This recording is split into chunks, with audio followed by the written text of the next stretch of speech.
अध्यक्ष महोदय, आदरणीय जलसंपदा मंत्र्यांनी आताचं उत्तर अतिशय म्हणजे फार महाराष्ट्राच्या आणि सगळ्या पाण्याच्या नागरी व्यवस्थेच्या निमित्ताने सुंदर उत्तर त्यांनी दिलं आहे.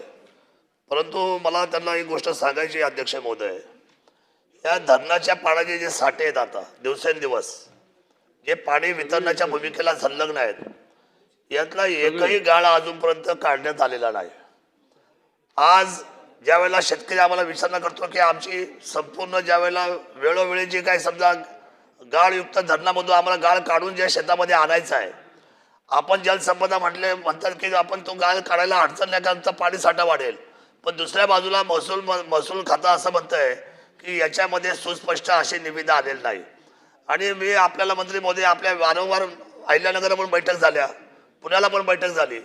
आपण याच्यावर सुस्पष्ट धोरण करून आपण म्हणतोय अनेक वर्ष की हे धरणातून गाळमुक्त व्हायला पाहिजे, पाण्याचा साठा वाढला पाहिजे. माझा पॉइंटेड प्रश्न एवढाच आहे की आपण या बाबतीतला सुमोठो सुष्टा करणार का आणि अतिशय खात्रीलायक अशा पद्धतीचा निर्णय पॉलिसी आपण करणार का, मुद्दा क्रमांक 1.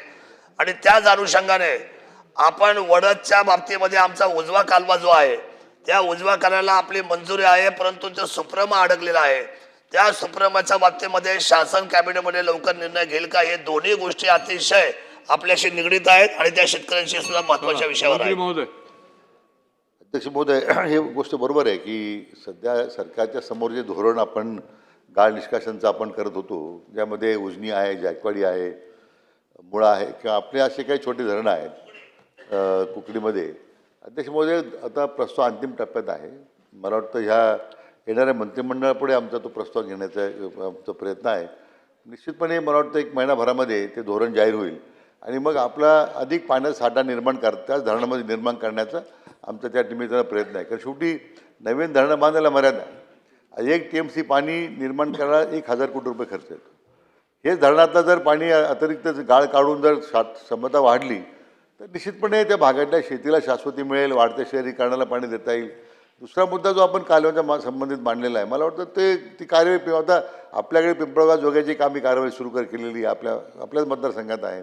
आणखी पुढच्या कोकणीच्या बाबतीमध्ये सुद्धा त्याच्यात काही अडचण नाही आहे. मला वाटतं आपण त्या कामाला सुद्धा लगेच सुरुवात करू आपण. चला.